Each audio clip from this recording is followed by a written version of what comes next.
আজি ৰবিবাৰ ভাবিলোঁ মানুহজনক আৰু ল'ৰাটোক কিবা এটা স্পেচিয়েল বনাই খাওঁ। কথামতে কাম হ'ল। চাউল কেইটামান ধুই কৰি ধুনীয়াকৈ তিয়াই থৈছিলোঁ আৰু ইয়াতে কেইটামান চুজি দি ল'লোঁ। চুজি কেইটা মই মিক্সিত নিদিলেও হ'লহেঁতেন যদি মোৰ চুজি কেইটা মিহি হ'ল হয়।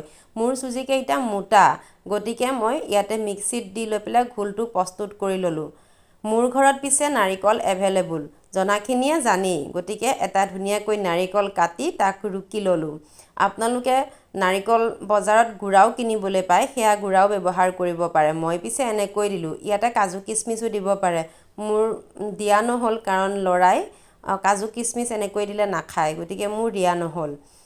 আপোনালোকে যি মন যায় তাকেই দিব পাৰে, কাজু কিচমিচ তেনেজাতীয় বস্তু চব দিব পাৰে। মোৰ পিছে দিয়া নহয় কাৰণ সি নাখায়। আৰু তাৰপাছত এইদৰে ধুনীয়াকৈ লৰাই ল'লোঁ। ইয়াতে মই চেনি ব্যৱহাৰ কৰা নাই, যিহেতু আমাৰ ঘৰত মিঠা সকলোৱে কমকৈ খায়। মই ইয়াতে অকণমান নিমখ দিছোঁ। আপোনালোকে যদি ভাল পায় মিঠা বেছিকৈ খায় তেনেহ'লে ইয়াতে অলপমান চেনি বা গুড় মিলাই ল'ব পাৰে। মই ইয়াতে চেনি দিয়া নাই।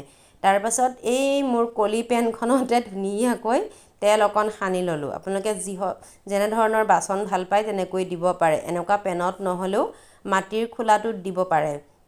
মাটিৰ খোলা গেছত দিলে গেছ আকৌ বেছিকৈ পুৰি যায়, ক্ষতি হয় নহয়।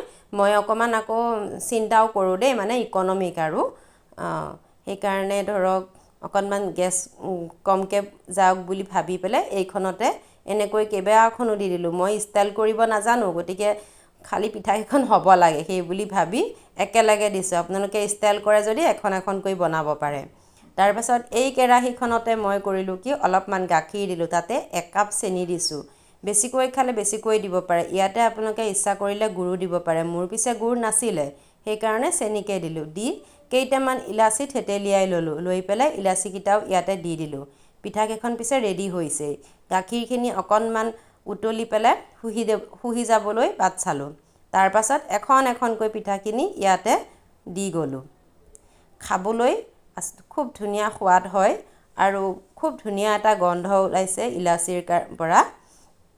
আৰু এইদৰে মই পিঠাখিনি ইয়াতে দি পেলাই অলপ সময় উতলিবলৈ দিম, গাখীৰখিনি যাতে পিঠাৰ মাজত ধুনীয়াকৈ সোমাই যায়। আপোনালোকে এই পিঠাটো খাই পাইছেনে বাৰু? আৰু বহুতে হয়তো বনায়। এই পিঠাটো কি পিঠা বুলি কয় নামটো জনাবচোন দেই। মই পিছে গাখীৰ পিঠা বুলিহে কওঁ। আৰু আমি আৰু লোকেল ভাষাত ইয়াত লোকেল ৰসমলাই বুলিও ক'ব পাৰোঁ, নহয় জানো? খাব